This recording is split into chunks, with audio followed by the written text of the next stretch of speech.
More than 30 years after Ridley Scott's genre-defining sci-fi thriller Blade Runner, Harrison Ford is back in theaters this weekend as Deckard in Blade Runner 2049. The new movie, directed by Denis Villeneuve, co-stars Oscar-nominated La La Land actor Ryan Gosling. If you're planning on watching Blade Runner 2049, or you're still deciding whether to make a trip to the theater, Newsweek has you covered. Here's everything you need to know about the movie. Keep up with this story and more by subscribing now. It is Blade Runner 2049 about. Blade Runner 2049 is a sequel to 1982's Blade Runner. The earlier movie is based on sci-fi author Philip K. Dick's 1968 novel Do Androids Dream of Electric Sheep?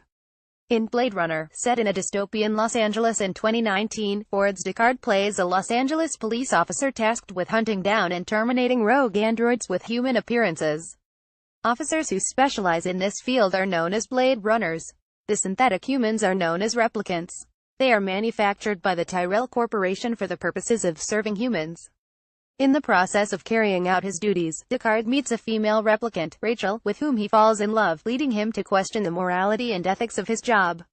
Blade Runner 2049, as the title suggests, picks the story up 30 years after the events of the first film. Villeneuve has tried to conceal the plot as much as possible so movie fans will be surprised when they enter the theater.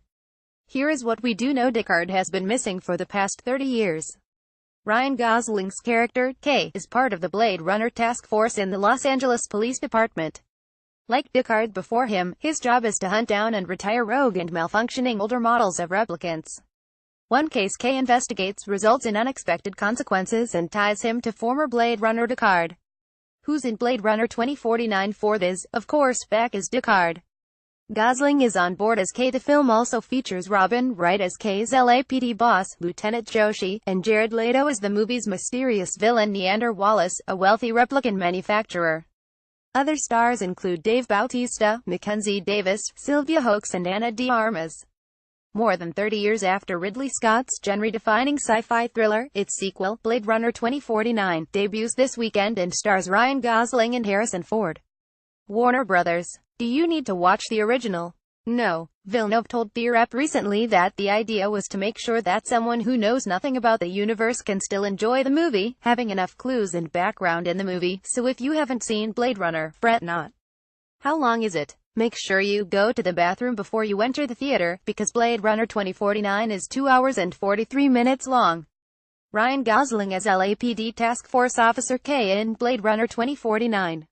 Warner Brothers. What the critics are saying. Reviews for Blade Runner 2049 generally have been positive, praising Villeneuve's sumptuous visuals and the film's use of music.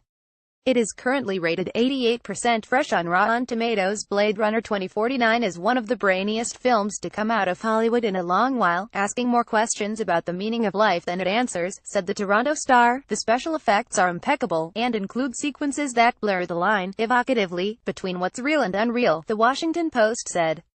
CNN, however, gave it a negative review. Yet despite Ryan Gosling, a striking visual template, and Harrison Ford reprising the role he played in the 1982 sci-fi classic, glitches mar this undeniably ambitious but drawn-out exercise, the news network said.